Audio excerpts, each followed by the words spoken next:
Hello, I'm Andrea Mathews, and I'm the owner and the practitioner in Andrea Mathews LPC, LLC, and InnerWings.com. Now, why would we call it InnerWings?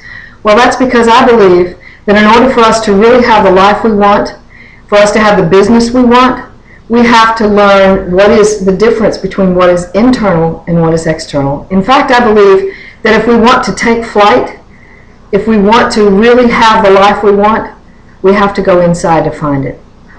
And so everything that I do includes in it the idea that we have to first go inside and self-assess before we can take that out into the world and use it as a creative endeavor. So my business-to-business service offers corporate training, motivational and inspirational speaking for small and large groups, keynote address, workshops, seminars, series of workshops, and they all fall under the heading of profitability by authenticity. In other words, I believe that our profits increase to the degree that we have authentic interaction within and without our business operations. So I've designed several workshops and trainings that I offer, and they can be used as a whole series, or they can be used one at a time, or they can be used singularly to bring to your organization what you need. First, you have to know that nothing that I offer is canned. Everything comes as a design based upon what you and your organization need. So I'm going to come in and I'm going to talk with you and consult with you about what you need. Sometimes I offer executive coaching if that's what you need, and sometimes I offer employee coaching if that's what you need. But I also am willing to offer these workshops as a series, and sometimes executive coaching and other coaching goes along with this series or with an individual workshop. So it can be all kinds of ways we can design this, but it's meant to meet your needs. So let's talk a little bit about what it is that I offer as a basic sort of protocol, and we can go from there when we sit down individually. The first of these is a workshop, keynote address, or a series of workshops called Authentic Leadership.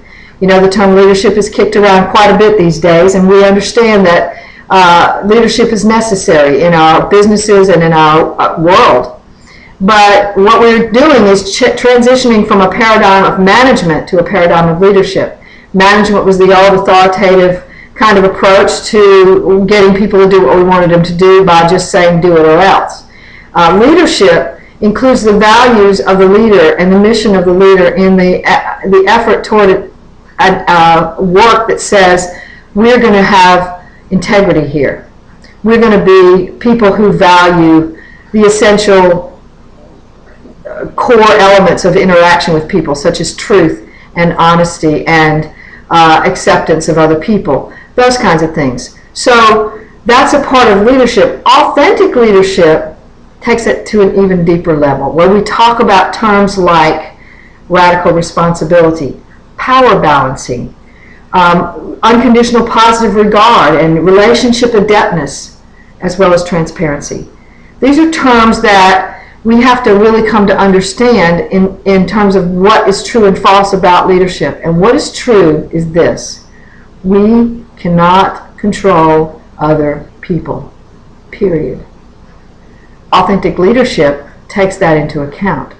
And what we assume by that is that if we're not trying to control other people, then no one will follow us.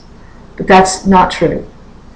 If you're an authentic leader, people will follow you not because they have to, but because they want to, because they're motivated and even inspired to follow you. Why? Because you use radical responsibility and unconditional positive regard, transparency, and these other things to interact with your employees, with your peers, and with those above you. So we're going to talk about how to be an authentic leader, which includes self-assessment, not psychoanalysis, but self-assessment, using your values, your mission, and even your mistakes and what you consider to be your weaknesses to be a part of a creative endeavor. And to also recognize that not only do you have a choice about what you're going to think, feel, and do, but everyone else around you has that same choice.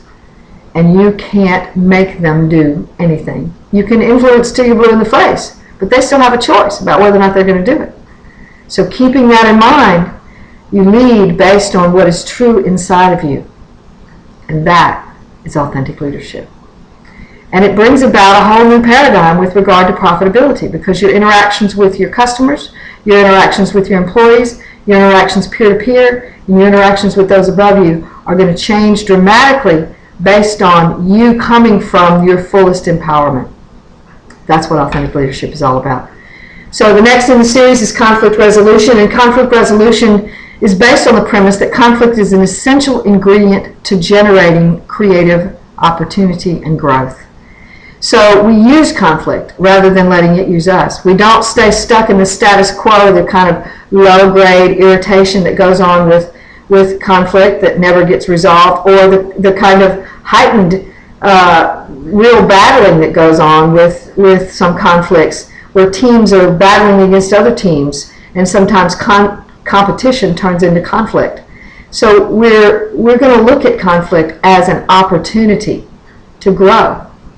Then we talk about effective communication. Effective communication is communication that effectively communicates its message. All right? So we very often communicate in ways that don't effectively communicate at all. In fact, I see people having two monologues and calling it a dialogue. And one person's talking about one subject and another person's talking about another subject, and they're talking in the same room, but they're not listening to each other, and they're not really communicating. Nobody knows what the other one's saying. When we communicate in passive-aggressive, aggressive ways, these are ineffective ways of communicating, and we'll talk about that and what that means. And then we talk about assertive communication, which is a kind of communication that recognizes what's inside of me and is willing to share that with you, not necessarily telling you all my vulnerable points, but just telling you what it is that I want in a given situation, and what it is that we need, how we can communicate, how we can talk about that, how we can negotiate, and also knows how to actively listen to you so that I really hear what you're saying. And then we can figure out what we're going to do next.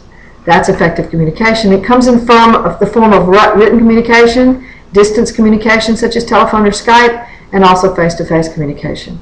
And it is critical and crucial to our business operations on a daily basis. Stress management is another one that is also critical to our operations on a daily basis. And stress management is all about learning how to deal with stress. But what we typically hear is that good nutrition and exercise, well, that'll do it for you. You'll get you'll reduce your stress that way. I'll teach that, although I do agree with those two principles. I do think they help, but that's not enough. What we need to talk about is not what's going on external to me, not is the wife mad, or is the husband mad, or the kids acted up, or is my car broken down, or mom having financial problems, or the boss is after me, or whatever. We don't need to talk about those things. Those are all external. What we need to talk about is what's going on inside me relative to those things, or even before those things ever came into the picture.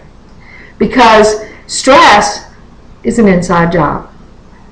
And when we really work with people about stress, what we find out is that a lot of what's going on with stress and why stress is ramped up is because we have some real faulty beliefs about what life is, about who we are, about what we should be doing and shouldn't be doing. Shoulds and shouldn'ts are one of the biggest stressors there are. And we also have a lot of ideas and ideals that just are completely false. One of those is that we should be able to control other people, and how come we can't? So it's learning what it is that I believe that's not true, and finding out what is true, and then generating a creative effort about that. So then we've taken stress and turned it into a creative life stance, or a creative solution to a problem. So stress can be a generative tool if we know how to use it. And this course teaches you how to use it. We turn distress into eustress, or distress into creative effort. Okay, so that's stress management. I also teach talent management. Talent management is the new paradigm of leadership in which we encourage and facilitate the growth of each individual employee's talent and have them bring that to the table and utilize it to increase profitability. Some people also want to talk about performance appraisals during talent management. I certainly am comfortable with that, and we'll do that. Sometimes people want to talk about 360-degree feedback during talent management seminar or series, and I am willing to do that if the company has already decided to go with that form of performance appraisal. But if they haven't decided, then we're not going to talk about it.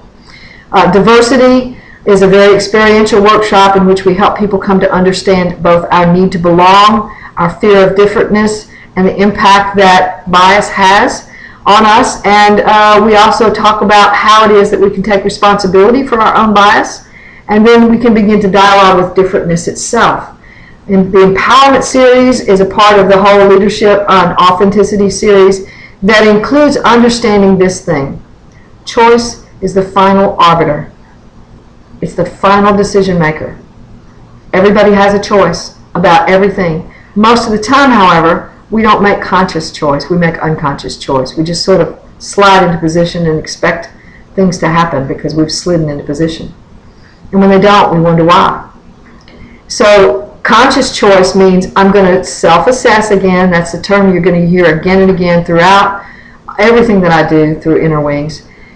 Self-assess, go in there and find out what really is going on. Find out what my beliefs are that are not true. Find out what they are, what the beliefs that are true. Find out who I am. Major, because who I am is what I have. It's the only thing I have. It's the only thing I completely, honest to God, own all the time. And it's the only thing I can do anything about. I can't motivate other people. No, I can't. I can't inspire other people. No, I can't. They have a choice about whether or not they're going to hear what I say. I can't heal other people. I can't even help other people. They have to choose to help themselves. So I might lay out some tools that are going to either pick them up or they're not. We have to give other people the right to make choice, and in so doing, we have to take radical responsibility for our own choices. That's how we'll empower ourselves. And that's how we'll empower our businesses to grow and increase profitability. That's what this series is all about. And then, of course, we have a personality type and teams workshop, which involves participants taking the Myers-Briggs before they come to the workshop, bringing their results with them to the workshop and being willing to share their results and how they think that that works for them, and whether or not it's true or false, and to be able to engage with others to facilitate an understanding of how we can put these personalities together as if they were pieces of a puzzle to create a work effort that is one unit, all working in the same direction. Because everyone on that team has a talent and a personality, and personality is a strength that can be used as a talent. And so we're going to put that together, and we're going to talk with various team members about how we can do that. So that's personality and team.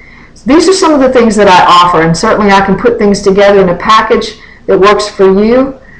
We can talk putting persons together in a way that helps conflict resolution. We can talk about all kinds of creative endeavors to try to facilitate profitability by authenticity for your organization. You can reach me at 205-328-0780. Be happy to talk with you, sit down one-to-one, face-to-face, or on the phone, and just really work out a plan that's going to work for your organization. I also have on my website, I also have some programs that are already written and designed that if you offer only in-house training but you'd like to purchase the programs, you can certainly do that here as well. You can reach me at andrea.mathewsllc@gmail.com, or you can call me at 205-328-0780. I look forward to talking with you, and you have a great day.